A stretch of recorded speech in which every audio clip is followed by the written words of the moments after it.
All right, welcome back. It's time for the segment you've all been waiting for. It's David Baskin's top picks. Let's start with your first one, Restaurant Brands. Ticker symbol QSR on the TSX. Why do you like Restaurant Brands so much, David? Well, we made a lot of money with Domino's Pizza. And Restaurant Brands has just hired the former CEO of Domino's, looking for a turnaround of this company. I have to say that Restaurant Brands did an embarrassingly bad job with Tim Hortons.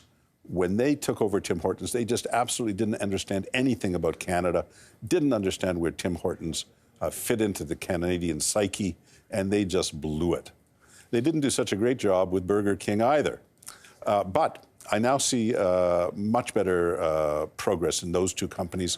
And I don't know about you, but I see a Popeyes Louisiana Kitchen opening up on every corner, everywhere I look.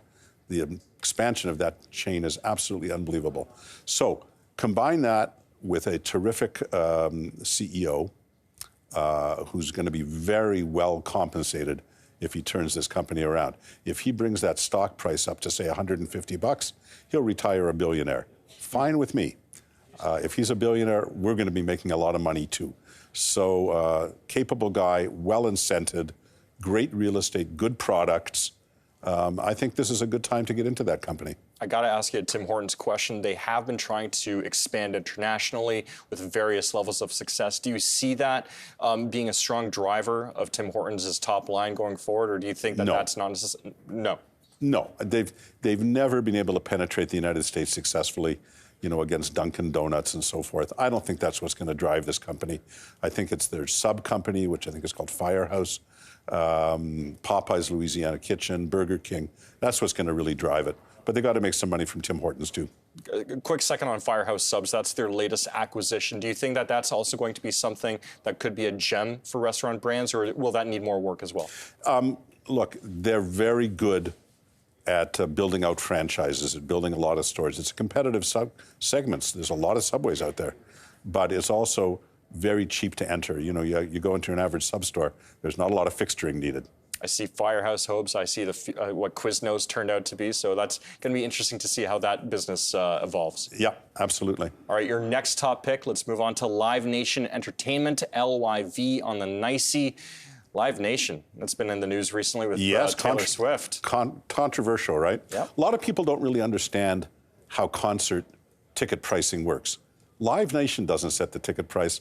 Ticketmaster doesn't set the ticket price. Taylor Swift's people set the ticket price.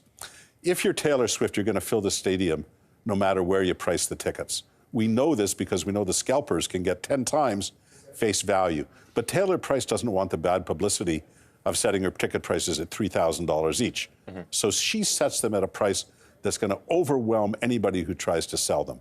That being said, Live Nation did not do a good job, or Ticketmaster did not do a good job on the tour pricing rollout.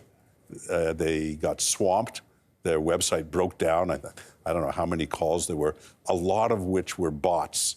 That is to say, robotic callers trying to buy tickets for resellers, not humans who are actually going to go to concerts. Now there's congressional investigations, there's antitrust, there's so forth and so on, most of which, in my view, will likely come to nothing. But here's the thing to understand.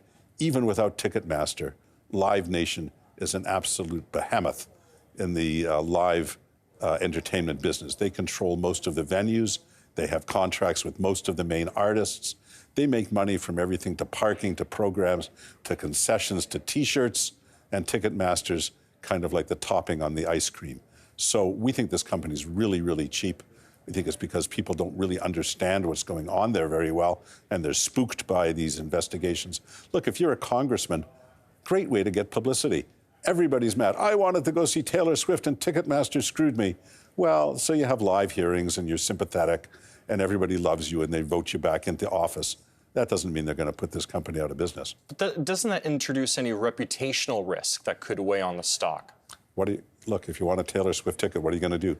Say I'm not going to buy Taylor Swift tickets because I'm mad at Ticketmaster? But what if Taylor Swift moves to a different competing ticket platform? Could happen. I'd be surprised.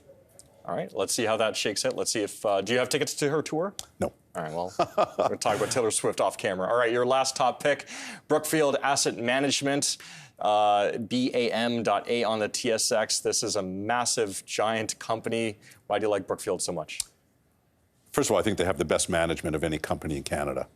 They've just done such a wonderful job. We like the spin-off that's coming. So BAM, the ticker, is going to be the spin-off symbol for their new subsidiary, which is going to be an asset-light manager of other people's money, making its money through management fees plus a carried interest in everything they invest in. Tax-free, by the way, the spin-off. It's a tax-free dividend. So we think this is a company that has so much room to grow. They have the assets that everybody wants, infrastructure assets with long life that pension funds and insurance companies want to and have to invest in. As I say, best management in Canada. We think that the spin-off is going to do very well because we think it's been systematically undervalued when it's been mixed in with the other Brookfield assets. If you're worried about Brookfield owning real property, the spin-off will be great for you because you won't have to worry about that anymore. You don't have to own that part of it. The spin-off's, I think, about 20% of the value of the whole thing? Something around that, yeah. Yeah. So I think that the value of the two parts is going to be greater than the value of the whole. We've seen that in the past with Brookfield spin-offs. And we haven't decided, but I bet we're going to own both parts.